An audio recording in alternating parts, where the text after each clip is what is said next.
ಚಿರಂಜೀವತ್ವ ಅಥವಾ ಭೌತಿಕ ಅಮರತ್ವದ ಬಗ್ಗೆ ತುಂಬಾ ಮಾಹಿತಿಗಳನ್ನ ಪ್ರತಿನಿತ್ಯ ನಮ್ಮ ಗುರುಗಳು ಕೊಡ್ತಾ ಇದ್ದಾರೆ. ಮಾಸ್ಟರ್ಸ್, ಇದಕ್ಕೆ ಸಂಬಂಧಪಟ್ಟಂತೆ ನಿಮ್ಮ ಪ್ರಶ್ನೆ, ಅನಿಸಿಕೆ, ಅಭಿಪ್ರಾಯ ಇದ್ರೆ ತಿಳಿಸಿ. ಹಾಗೆ ಮಾಸ್ಟರ್ಸ್, ನಿನ್ನೆ ವಿಡಿಯೋ ಲಿಂಕ್ ಬಂದಿದೆ, ಎಲ್ಲರೂ ಕೂಡ ಹೋಗಿ ಲೈಕ್, ಶೇರ್, ಕಾಮೆಂಟ್ ಮಾಡಿ ಅಂತ ಹೇಳ್ತಾ, ಗೌರಿ ಮೇಡಮ್.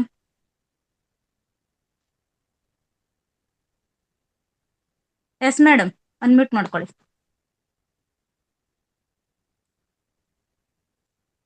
ಮೇಡಮ್ ಅನ್ಮ್ಯೂಟ್ ಮಾಡ್ಕೊಳ್ಳಿ, ಆಪ್ಷನ್ ಕೊಟ್ಟಿದೆ. ವಾಯ್ಸ್ ಬರ್ತಾ ಇಲ್ಲ. ಮತ್ತೆ ಇನ್ನೊಂದ್ಸಲಿ ಕ್ಲಿಕ್ ಮಾಡಿ. ನಮಸ್ತೆ ಮೇಡಮ್. ಗುರುಗಳೇ, ಅದ್ಭುತವಾಗಿತ್ತು ಇವತ್ತಿನ ಜ್ಞಾನ. ಗುರುಗಳೇ, ನನ್ನ ಪ್ರಶ್ನೆ ಏನಂತ ಹೇಳಿದ್ರೆ, ಭೌತಿಕ ಅಮರತ್ವದ ಮೇಲೆ ನಮ್ಮ ಮನಸ್ಸಿನ ಆಲೋಚನೆಗಳು ಪರಿಣಾಮ ಬೀರ್ತದೆ, ಮತ್ತೆ ನಮ್ದು ಕರ್ಮ ಸಿದ್ಧಾಂತನೂ ಕೂಡ ಪರಿಣಾಮವನ್ನು ಬೀರುತ್ತೆ ಅಂತ ಇವತ್ತು ಹೇಳಿದ್ರಿ.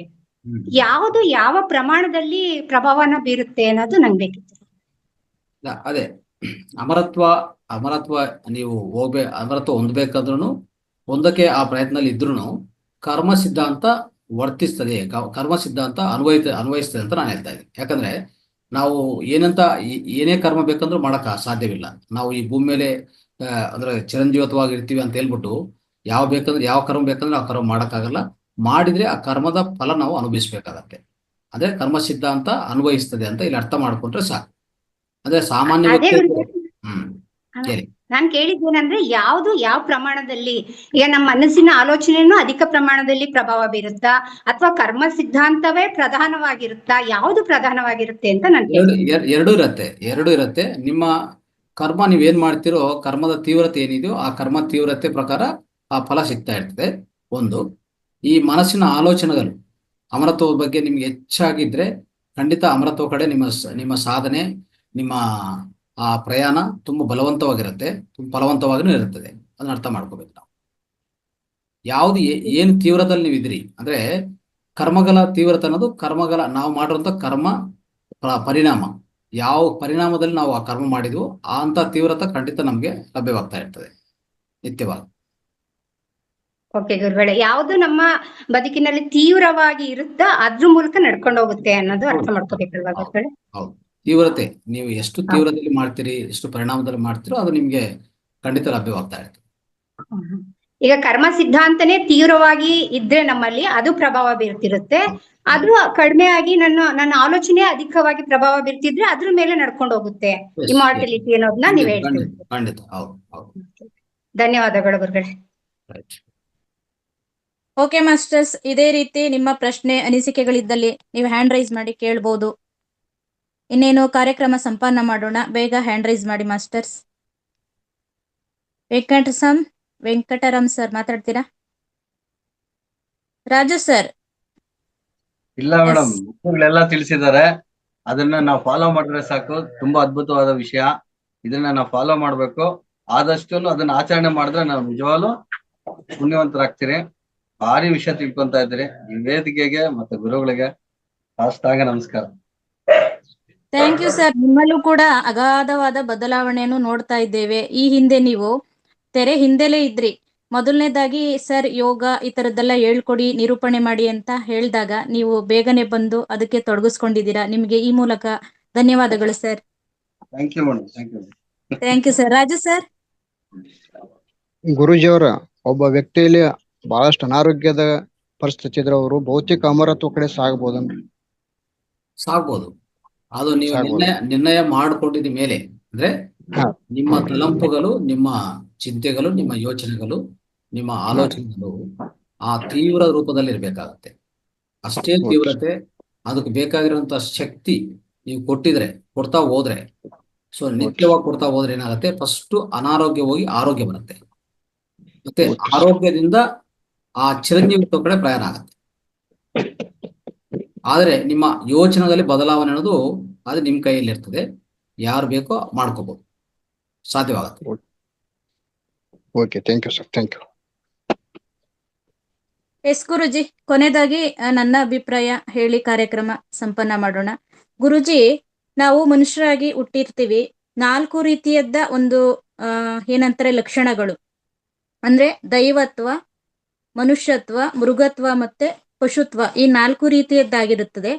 ಹಾಗೆ ನಮಗೆ ಯಾವ ರೀತಿ ಹೇಗೆ ಅಂತ ಕೆಲವೊಂದು ಗೊತ್ತಾಗದೇ ಇರುವಂತಹ ಕ್ಷಣಗಳು ಬಂದಾಗ ಕೇವಲ ಮೌನವಾಗಿದ್ದು, ಅಂದ್ರೆ ಧ್ಯಾನ ಮಾಡ್ತಾ ಆಲೋಚನೆಗಳ ಮಟ್ಟ ಕಮ್ಮಿ ಮಾಡ್ತಾ ಇದ್ರೆ ಅಷ್ಟೇ ಸಾಕಾಗುತ್ತಲ್ವಾ ಗುರುಜಿ? ಎಸ್, ಸಿಂಪಲ್ ಅಷ್ಟೇನೆ. ಅರಿವು ನಮ್ಮ ಬಗ್ಗೆ ನಾವು ಅರಿವಿಟ್ಕೊಂಡ್ರೆ ಎಲ್ಲ ಕಡಿಮೆ ಆಗ್ತಾ ಬರ್ತದೆ ಆಟೋಮೆಟಿಕ್. ಎಸ್ ಗುರುಜಿ, ಪ್ರತಿಯೊಬ್ಬರಿಗೂ ಪ್ರತಿಯೊಂದು ಬಗ್ಗೆ ನಾವು ಅರಿವು ಯಾವಾಗ ಹೋಗತ್ತೋ ಅವಾಗ ಮನಸ್ಸು ಏನ್ ಹೇಳ್ತದೋ ಅದು ನಾವು ಪಾಲನೆ ಮಾಡ್ಬೇಕಾಗತ್ತೆ.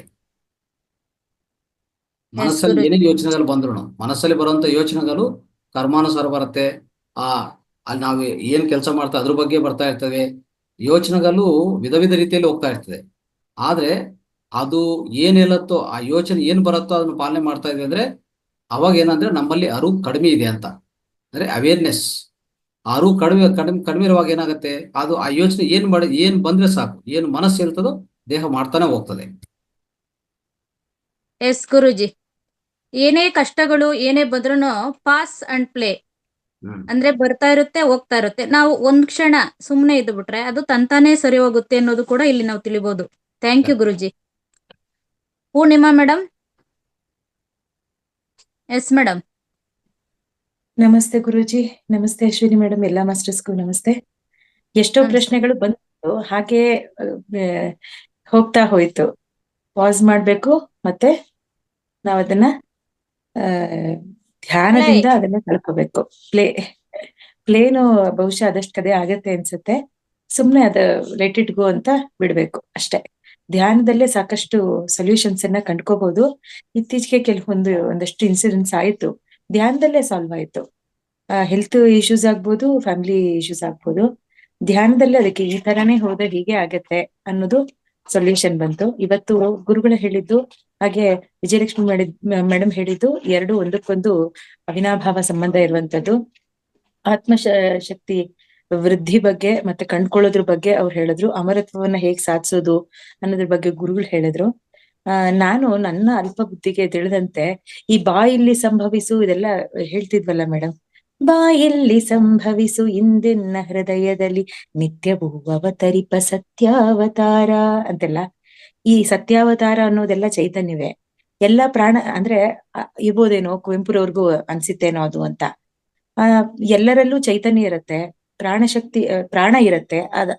ಆ ಶಕ್ತಿಯನ್ನ ಹೇಗೆ ಉದ್ದೀಪನಗೊಳಿಸ್ಕೊಳ್ಬೇಕು ಅನ್ನೋದ್ರ ಬಗ್ಗೆ ಹೇಳಿದ್ರು. ಮನಸ್ಸೇ ಇಡೀ ಬಾಡಿನ ನಿಯಂತ್ರಣ ಮಾಡತ್ತೆ. ನಮ್ಮ ಮನಸ್ಸು ಯಾವ ರೀತಿ ನಿರ್ದೇಶನ ಕೊಟ್ರೆ ಮನಸ್ಸು ಅದಕ್ಕೆ ವಿಧೇಯವಾಗಿ ನಡ್ಕೊಂಡು ಹೋಗುತ್ತೆ ಅನ್ನೋದ್ರ ಬಗ್ಗೆ ಗುರುಗಳು ಹೇಳಿದ್ರು. ಖಂಡಿತ ಸತ್ಯ.